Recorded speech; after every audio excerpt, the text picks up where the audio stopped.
Baik, buka matamu dan biarkan dunia masuk ke dalamnya. Mari ikuti aku dalam perjalanan menuju organ terkompleks kedua di tubuhmu setelah otak. Tapi perhatikan baik-baik, karena semua ini akan terjadi dalam sekejap mata. Tugas pertama yang kita punya, memasuki mata. Mari kita ikuti partikel debu yang mengambang dan mendarat di kornea ini. Kornea adalah kubah luar yang menutupi matamu. Kamu bahkan bisa merasakan bentuknya. Tutup kelopak matamu, taruh jari telunjukmu di atasnya, jangan lupa cuci tangan dulu, lalu gerakan matamu ke kiri dan ke kanan. Terasa ada benjolan? Nah, itu dia. Di sini tak ada pembuluh darah. Korneamu mendapatkan oksigen langsung dari udara, dengan kata lain, matamu bernapas, tapi kornea dipenuhi saraf yang sangat sensitif. Saat merasakan benda asing, otot-otot tercepat di tubuhmu mulai bergerak. Matamu berkedip, partikel debu itu pun terhempas. Mari kita coba ini lagi. Satu-satunya cara untuk masuk ke mata adalah dengan cahaya. Begitulah cara penglihatanmu bekerja, dan itu sebabnya kamu tak bisa melihat dalam gelap. Ya iyalah, tapi bagaimana kita bisa melihat objek yang tidak memancarkan cahaya? Cahaya yang datang dari sumbernya, baik itu bohlam atau matahari, mengenai objek. Sebagian diserap dan sebagian dipantulkan lalu masuk ke mata kita. Pantulan itulah yang terlihat di matamu. Kita akan bahas lebih lanjut nanti. Sekarang, ruangan ini masih terlalu gelap. Ada yang bisa menyalakan lampu? Nah, begini lebih baik. Mari mendekat ke mata dan bergerak dalam kecepatan cahaya, lalu melewati kornea. Bentuk kornea menyerupai kubah untuk membantu memfokuskan cahaya ke tempat selanjutnya, lensa. Tapi sebelum sampai di sana, kita melewati pupil. Tapi ini bukan lingkaran hitam di bola matamu, melainkan lubang. Warnanya hitam karena tak ada cahaya di dalam matamu. Sementara itu, warna merah yang muncul ketika kamu difoto menggunakan flash disebabkan cahaya dari kamera melewati dan memantul di bagian belakang matamu. Di sana, penuh pembuluh darah. Jadi, pupil matamu menyala merah. Tapi, pupil ini terlalu kecil, aku hampir tak bisa masuk. Oh, cahayanya terlalu terang. Otot-otot kecil di irismu, yaitu bagian berwarna di matamu yang kita semua ketahui dan kagumi, telah mengendur agar pupil mengecil. Dengan begini, cahaya yang masuk tidak terlalu banyak dan melindungi matamu dari cahaya yang terlalu terang. Redupkan lampunya sedikit, maka otot iris pun berkontraksi. Pupil menjadi lebih besar karena mata butuh lebih banyak cahaya. Akhirnya, kita sudah menembus pupil dan melihat lensa yang sedikit lebih besar dari kancing baju. Seperti telinga dan hidung, lensa mata terus tumbuh sepanjang hidup. Dan, sama seperti kamera, lensa mata memfokuskan cahaya lebih tajam. Dengan begitu, cahaya mengenai tepat di tempat dia harus berada di retina, yaitu di bagian belakang mata. Sepertinya manusia yang kita tumpangi ini rabun jauh, objek di kejauhan tampak buram. Lihatlah di mana lensa memfokuskan cahaya menjadi satu titik, bukan di retina, tapi sedikit di depannya. Ini terjadi ketika matamu agak terlalu panjang. Jika kamu rabun dekat, objek di dekatmu tampak buram, titik fokus itu berada di belakang mata karena bola matamu terlalu pendek. Jangan khawatir, semua bisa diperbaiki oleh kacamata. Oh, ini lebih luas daripada dugaanku. Halo? Ya, itu karena kamu cuma melihat sekitar 1/6 matamu ketika bercermin. Sisanya ada di dalam kepalamu. Seperti lagu itu, ukuran matamu kira-kira sebesar bola pingpong, dan di dalam organ yang tampaknya kecil ini ada lebih dari 2 juta bagian yang bekerja. Tunggu, semuanya bergeser ke kanan. Sekarang ke kiri. Manusia kita pasti sedang mencari sesuatu. Matamu bergerak berkat 6 otot yang menahannya di rongga mata. Saat satu sisinya berkontraksi, pandanganmu berubah arah. Ke atas, ke bawah, ke kiri, ke kanan, ke semua arah. Baik, semuanya sudah tenang. Jadi, mari kita lanjutkan mengikuti arah cahaya. Katakanlah, kamu sedang melihat apel besar mencolok yang tergeletak di atas meja biru. Serta, ada bola lampu kuning digantung di atasnya. Jika kamu bisa melihat gambar ini di layar belakang matamu, bentuknya sebenarnya terbalik. Ini terjadi karena lensa membelokkan cahaya. Tapi, kamu tak bisa melihat gambar ini di retina karena mata bukanlah proyektor.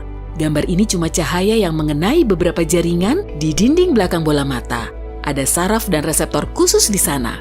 Keduanya mengubah cahaya yang masuk ke mata menjadi impuls saraf yang kemudian diterjemahkan dan dinalari oleh otak. Jadi, perjalanan kita berlanjut. Inilah reseptor tadi. Bentuknya bisa berupa kerucut atau batang. Kerucut membuat matamu yang luar biasa bisa mendeteksi sampai 7 juta warna. Namun, yang mengejutkannya, kerucut ini hanya terdiri dari 3 jenis, merah, hijau, dan biru. Kombinasi dari ketiganya lah yang memungkinkanmu melihat magenta, chartreuse, atau cyan. Kecuali bagi orang yang buta warna.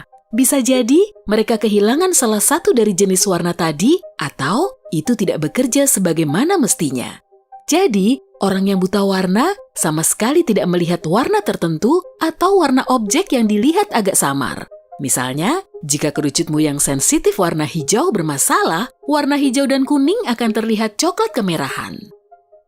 Ada juga sel batang. Tugasnya menangkap warna hitam, putih, dan lebih dari 500 rona abu-abu di antaranya.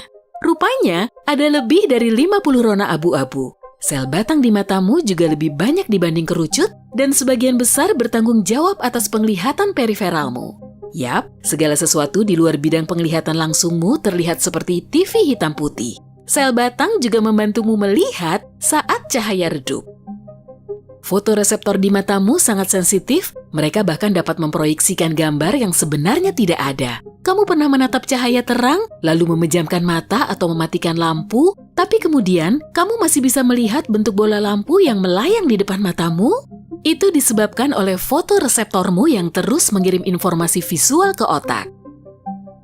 Sel batang dan kerucutmu terhubung ke neuron sehingga data dialirkan lewat sana dan dikirim ke saraf optik. Disinilah pembuluh darah dan jalur utama ke otak masuk dan keluar dari bola mata. Ini juga tempat titik butamu berada, sebab tak ada sel batang atau kerucut di sini. Kamu juga bisa mengujinya, ambil selembar kertas dan pena. Tunggu sebentar, oke. Nah, buat titik di sisi kiri dan tanda tambah dengan jarak 1 tangan di sebelah kanannya. Pegang kertas di depanmu, tutup mata kanan, lalu tatap tanda tambah tadi. Tanda titik akan menghilang karena berada di titik butamu. Kalau tidak hilang, gerakan kertas mendekat atau menjauh sampai titik itu hilang. Lakukan hal yang sama dengan menutup mata kiri dan tatap titik menggunakan mata kanan. Tanda tambah pun akan hilang saat memasuki titik butamu. Kamu tidak menyadari ada titik buta ini karena otakmu mengisi informasi yang hilang.